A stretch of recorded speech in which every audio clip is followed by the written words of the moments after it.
अयांश नशे में कहता है, पत्नी है ना, नई नई शादी हुई है हमारी, तो सुहागरात तो बनती है ना।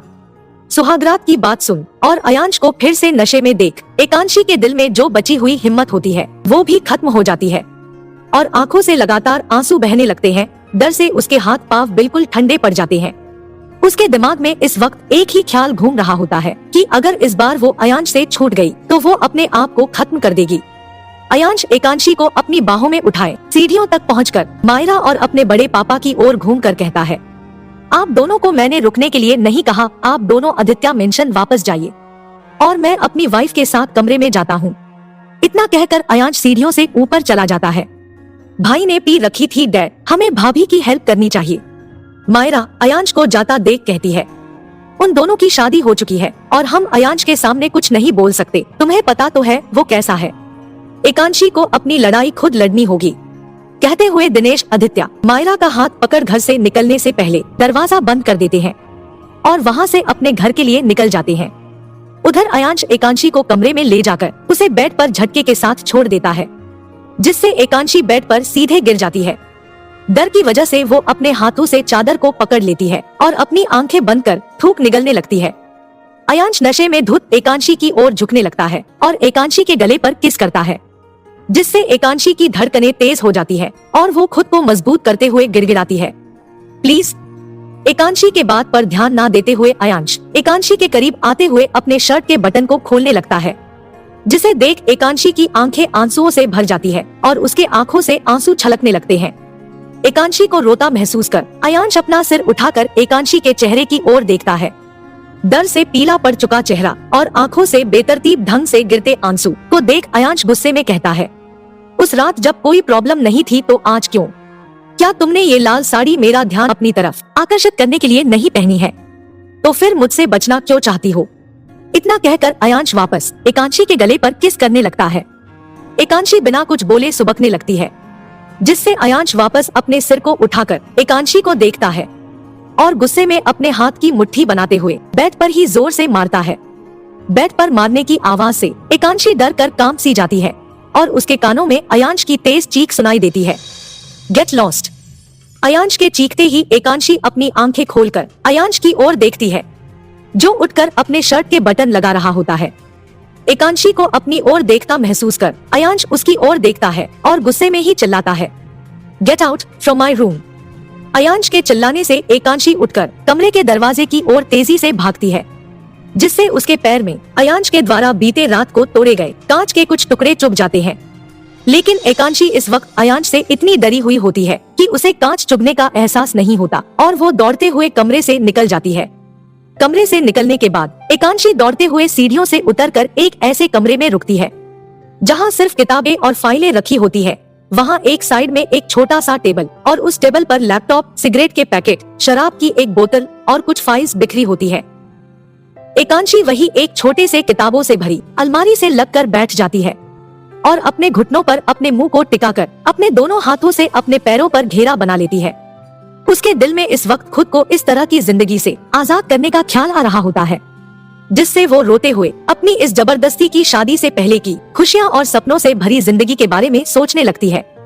इंदौर के सबसे रईस में से एक अनुराज राठौड़ की इकलौती बेटी होने के बावजूद भी एकांशी बिल्कुल साधारण सी वेशभूषा में ही रहना पसंद करती थी। उसने बचपन से ही अपने शादी को लेकर कई सपने सजा रखे थे। हर रोज सुबह उठकर उसे अपने माँ पापा के लिए नाश्ता बनाना और उसके बाद मंदिर में जाकर भगवान से एक ही प्रार्थना करना कि उसकी जिंदगी में कोई ऐसा आए जो उसे इस दुनिया में सबसे ज्यादा प्यार करे। ये उसकी आदत बन गई थी। मंदिर से लौटने के बाद एकांशी अपने कॉलेज के लिए निकल जाती और कॉलेज से दोपहर के बाद ही लौटती। उसके बाद अपनी घर के छत पर देर तक अकेले बैठे रहना उसे सुकून देता था। उसी अकेलेपन में एकांशी अपने दादाजी की दी हुई डायरी में अपने सपने के बारे में लिखती। सपने को लिखते हुए उसे ऐसा एहसास होता कि वो अपने शादी के लम्हे को जी रही है, जिससे उसके दिल में ना बयान की जाने वाली खुशी उमड़ने लगती। इतनी सुकून और प्यारी सी जिंदगी को जीने वाली एकांशी एक दिन जब कॉलेज से लौट रही थी, तब उसके कार के ड्राइवर ने एक दूसरे कार को जोरदार टक्कर मारी, जिससे उस कार वाले के कार का आगे का शीशा पूरी तरह टूटकर बिखर गया और कार में बैठे शख्स का माथा स्टीयरिंग व्हील पर लगकर उसमें से हल्का खून बहने लगा। एकांशी अपने कार से निकलकर उस कार वाले के पास जाती है और अपनी मीठी आवाज में कहती है, क्या आप ठीक हैं? इतनी मीठी आवाज सुन कार में बैठा शख्स अपने सिर को घुमाकर कार की खिड़की से बाहर देखता है। तेज हवा से एकांशी के बाल उड़कर उसके चेहरे पर आ रहे होते हैं, जिसे वो बार बार अपनी उंगलियों के सहारे कानों के पीछे कर रही होती है। I am fine. कार में बैठा शख्स एकांशी की खूबसूरती में खोए हुए कहता है और एकांशी की परेशान आंखों में देख थोड़ा मुस्कुराता है। एकांशी उस शख्स को मुस्कुराता देख असहज हो जाती है और अपने सिर को हिलाते हुए अपनी कार की ओर बढ़ जाती है। एकांशी उस शख्स को कार की खिड़की से अपने सिर को निकालकर अपने ओर देखते हुए देख अपने ड्राइवर से कहती है, अंकल चलिए, मुझे घर जाना है अभी। ड्राइवर एकांशी के सामने हाथ जोड़ते हुए कहता है, ठीक है बेटा, मुझे माफ कर दो, मैं उस कार से जानकर नहीं टकराया था। बिटिया अपने बाबा को मत बताना, वरना बड़े साहब मुझे नौकरी से निकाल देंगे। एकांशी ड्राइवर का हाथ पकड़ते हुए कहती है, अंकल आप चिंता मत करो, ये मेरा और आपका सीक्रेट है, मैं बाबा को नहीं बताऊंगी, पक्का। अपने अतीत के बारे में सोचते हुए ही एकांशी को नींद आ जाती है और वो अपने सिर को अपने घुटनों पर ही रखे हुए सो जाती है। इधर अयांश भी नशे के सागर में डुबकी लगाते हुए वही सोफे पर अपने सिर को टिकाए अपने रूम के टीवी को ऑन कर देता है। टीवी में एक कार एक्सीडेंट के बारे में न्यूज चल रही होती है, जिससे उसे एकांशी की पहली झलक याद आ जाती है। उस दिन अयांश उसके बड़े पापा के बेटे नक्श के कहने पर पहली बार इंदौर गया था और एयरपोर्ट से अपने होटल जाने के रास्ते में दोनों का एक्सीडेंट हो गया था।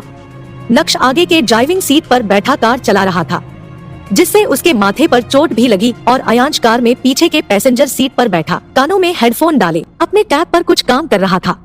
जब कारें टकराई तो अयांश को झटका लगा और उसका टैब नीचे गिर गया, जिसे वो उठाने के लिए नीचे झुका। तब तक उसके कानों में एक लड़की की मीठी सी आवाज आई, लेकिन जब तक अयांश ने अपना सिर उठाकर कार की खिड़की से बाहर देखा, तब तक वो लड़की वहाँ से जा चुकी थी। अयांश ने बस उसके हाथ में एक ब्रेसलेट देखी जो सूरज की रोशनी से चमकते हुए उसके आंखों पर ही पड़ रहा था और नक्श अपने फूटे सिर पर हाथ रख मुस्कुराते हुए उसी लड़की की ओर देख रहा था। तू पीछे बैठ, मैं कार ड्राइव करता हूँ, कहते हुए अयांश कार का दरवाजा खोल बाहर निकलता है।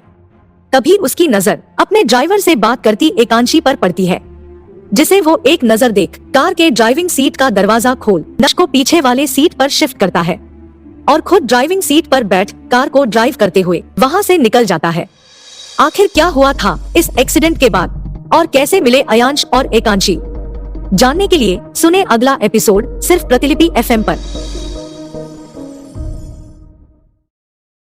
अगली सुबह गिलास गिरने की आवाज के साथ एकांशी की नींद खुलती है। आँख खुलते ही वो झट से खड़ी हो जाती है, जिससे उसके पैर में तेज दर्द होता है और वो बैठकर अपने पैर को देखती है। उसमें एक छोटा कांच का टुकड़ा फंस गया होता है, जिसे एकांशी अपने हाथ से पकड़कर निकालती है, जिसकी वजह से उसे अपने पैर में तेज दर्द महसूस होता है। तभी उसे फिर से कुछ गिरने की आवाज आती है। वो उठकर खड़ी हो जाती है और अपने हाथ से अपनी साड़ी को पकड़कर धीरे धीरे उस आवाज की ओर बढ़ती चली जाती है।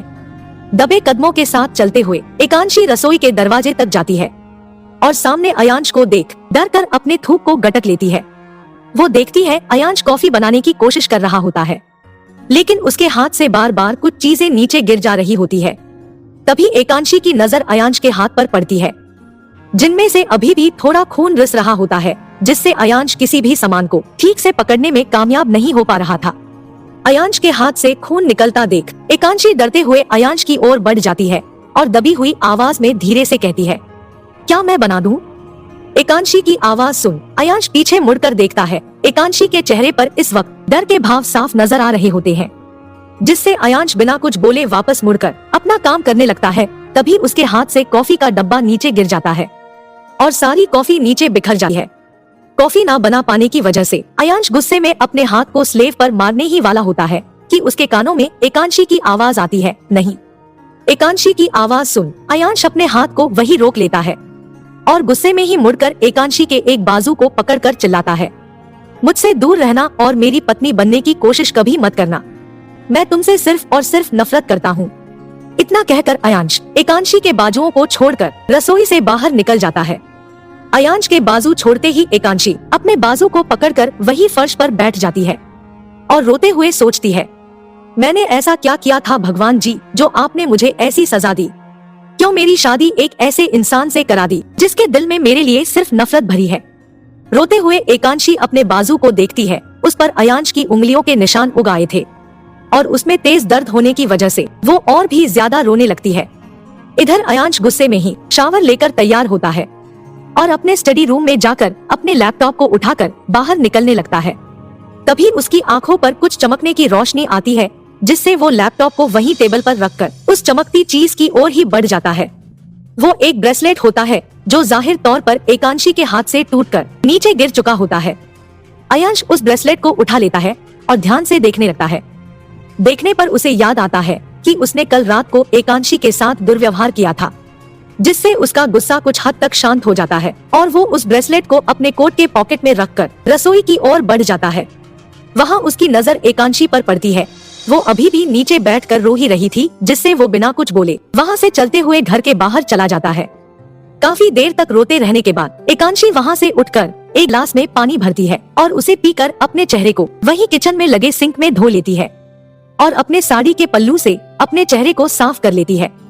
उसके बाद एकांशी किचन से निकलकर वहीं हॉल के सोफे पर बैठ जाती है और अयांश के कमरे की ओर देखने लगती है। उसे नहीं पता होता कि अयांश चला गया है, जिसकी वजह से वो काफी देर सोफे पर बैठी रहती है।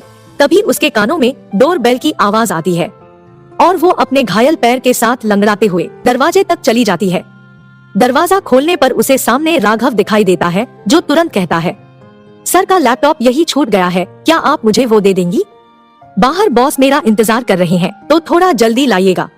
राघव की बात सुन एकांशी समझ जाती है कि अयांश बहुत समय पहले ही घर से जा चुका है, जिससे वो राहत की सांस भरती है और राघव की ओर देखकर कहती है, आप खुद ही ले, मुझे अभी नहीं पता कि उनकी चीजें कहाँ कहाँ रखी हुई है। राघव सिर हाँ में हिलाते हुए घर के स्टडी रूम की ओर बढ़ जाता है और कुछ ही मिनट के बाद हाथों में एक लैपटॉप लिए हुए आता है और घर से बाहर चला जाता है। राघव के जाते ही एकांशी दरवाजे को बंद कर देती है और घर के हर के चीज को बड़े ध्यान से देखने लगती है। वो घर के हर एक कोने को देखने के बाद आखिरी में अयांश के कमरे में जाती है। कमरे में हर तरफ कांच के टुकड़े बिखरे होते हैं, जिनसे अपने पैरों को बचाते हुए एकांशी अपने स्लीपर्स को पहन लेती है और कांच के टुकड़ों को इकट्ठा कर डस्टबिन में डाल देती है।